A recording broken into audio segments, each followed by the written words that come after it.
दुसरी जी त्यांची व्यावहारिक भाषा आहे ती इंग्लिश असते. त्यामुळे या भाषावादाचा सुद्धा मुद्दा यंदाच्या निवडणुकीत गाजला. त्यानंतर केंद्र सरकार आणि राज्य सरकार यांच्यातले संबंध हे वितुष्टाला जे गेलेले आहेत ते तसेच वितुष्ट त्यांच्यातलं कायम राहतंय, की सध्या सत्तापालट झाल्यानंतर गोष्टी बदलतायत. जर थलापती विजय यांच्या रूपानं जर नवा चेहरा, युवा नेता जर तामिळनाडू राज्याला लाभला, तर पुढे तिथली समीकरणं कशी बदलतायत, तिथली विकास कामं कशी बदलतायत, हे आपल्याला पाहावं लागणार आहे. त्यामुळे सध्याच्या घडीला कुठेतरी चित्र या घडीला सांगायचं झालं तर भाजपच्या बाजूनं आहे.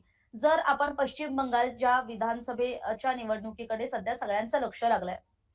तर भाजपच्या बाजूने एक पॉझिटिव्ह बातमी आता आणखी अशी आली आहे, की सुरुवातीचे म्हणजे जे मी मगाशी 1,200चा आकडा सांगितला होता, तो या घडीला 128 वर गेलाय. त्यामुळे 3 आकड्यांची बढोतरी जिथे भाजपला जागांमध्ये मिळालेली आहे, तीच इकडे टीएमसीला सुद्धा मिळालेली आहे. 121 चा आकडा तो त्यांचा 124 वर गेलाय.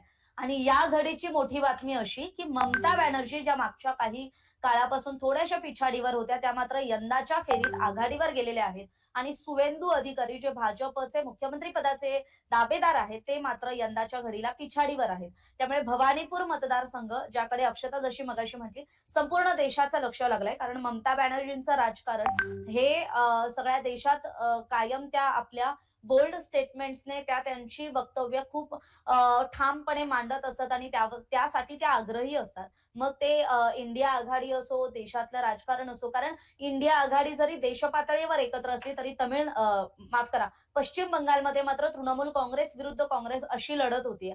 त्यामुळे ती स्थानिक ज्यावेळेस राज्याच्या राजकारणात गोष्टी येतात, त्यावेळेस मात्र ममता बॅनर्जी हा स्वतःचा होल्ड ठेवून असतात. त्या स्वतःचा होल्ड द्यायला तयार नसतात आणि ते यंदाच्या निवडणुकीत सुद्धा आपल्याला पाहायला मिळालंय.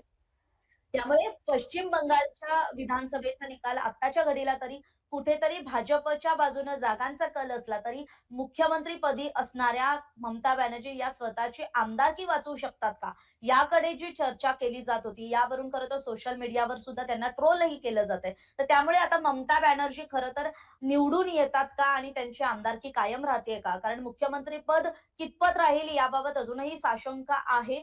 पण यंदाच्या घडीला जी 293 पैकी 264 जागांचे कल हाती आलेले आहेत, त्यातल्या 128 जागांवर भाजप आघाडीवर आहे आणि तृणमूल काँग्रेसने 124 जागांवर आघाडी मिळवलेली आहे. त्यामुळे अक्षता सुरुवातीला म्हणजे टफ फाईट आताच्या घडीला तरी आपल्याला म्हणजे 9:45 पासून जी सुरू झाली आहे, ती अवघ्या 10 मिनिटात या दोघांमध्ये काटेकी टक्कर आहे. 4 जागांचा फरक आहे. महाराष्ट्रातील सर्व बातम्यांचे विश्वासार्ह व्यासपीठ सकाळच्या सर्व सोशल मीडिया प्लॅटफॉर्मला लाईक, फॉलो आणि सबस्क्राईब करा. तसंच सर्व नोटिफिकेशनसाठी बेल आयकॉन प्रेस करायला विसरू नका.